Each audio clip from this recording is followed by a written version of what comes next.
नमस्कार दोस्तों, आपका मेरे YouTube चैनल शिव भक्ति में स्वागत है। आज मैं आपको सास बहू की कहानी सुनाने जा रही हूँ। अगर आपको ये कहानी पसंद आए तो वीडियो को लाइक ज़रूर करें। साथ में ही आपने मेरे चैनल को सब्सक्राइब नहीं किया है तो सब्सक्राइब कर लें। तो चलिए बिना समय गंवाए वीडियो स्टार्ट करते हैं। सुनंदा अपने पिता की एकलौती बेटी थी। नाम के मुताबिक देखने में भी बहुत सुंदर थी। जब वह अपने ससुराल गई तो उसे उसके मुताबिक ही सब कुछ मिला, किंतु आजकल की लड़कियों को अधिक टोकना, समझाना, अपने मन के मुताबिक चलाना सासू माँ को अब कहाँ रह गया है। एक कहावत तो आपने सुनी ही होगी, जो किया बहू से टकरार खो दिया बेटे का प्यार।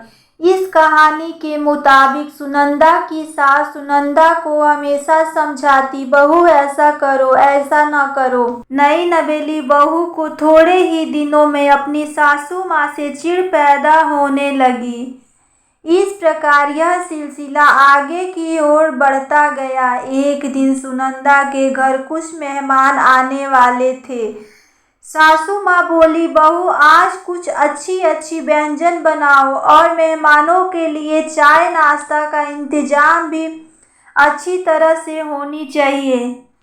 बस अब क्या था, इतना सुनते ही सुनंदा गुस्से से लाल हो गई। उसने जल भूनकर उस दिन तो काम किया, लेकिन उस दिन के बाद सुनंदा ने चाल चलना शुरू किया। सास जैसी कहती वह ठीक उसके विपरीत करती थी। सास ने भी पुरानी कहावत के मुताबिक बहू को उसके माता पिता को गाली देना, उसे कोसना और बड़बड़ाना शुरू कर दिया। दोनों सास बहू में आनाकानी हमेशा चलता रहता था। एक दिन सुनंदा अपने पिता के घर रोती पीटती पहुंच गई। वह अपने पिता से बोली, पिताजी आप तो डॉक्टर हो, मुझे कुछ ऐसी दवा दीजिए जिसे खिलाकर वह बुढ़िया गूंगी हो जाए, क्योंकि वह मुझे गंदी गंदी गालियां देती है। इस पर पिताजी कुछ सोचते हुए बोले, बेटी मेरे पास एक ऐसी दवा है, लेकिन यह कड़वा है जो आसानी से नहीं खाएगी, इसीलिए मैंने एक युक्ति सोची है। तुम हर रोज 1 महीने तक यह दवा अपनी सास को खाना में मिलाकर खिलाती रहना। ठीक 1 महीने में वह पूरी तरह गूंगी हो जाएंगी। लेकिन हाँ, यह दवा थोड़ा कड़वा है, इसीलिए तुम खाना इतना प्यार से खिलाना कि उसे पता ही ना चले। दवा लेकर सुनंदा खुशी खुशी अपने घर आई और पिता के कहे मुताबिक अपना काम शुरू कर दिया।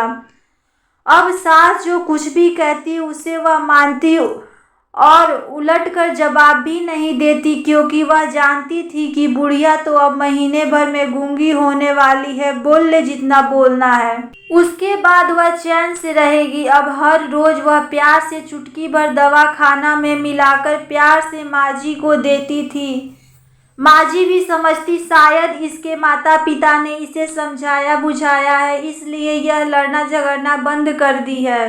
अब माँ जी भी बहू की खूब प्रशंसा किया करती थी और बहू भी प्रशंसा सुनकर प्यार से सास की बातें मानती थी। अगर बहू से कुछ गलती भी हो जाती तो भी इस प्रकार महीना आते आते दोनों सास बहू में इतना प्यार बढ़ गया कि बहू अब अपनी सास की आवाज़ को खोना नहीं चाहती थी।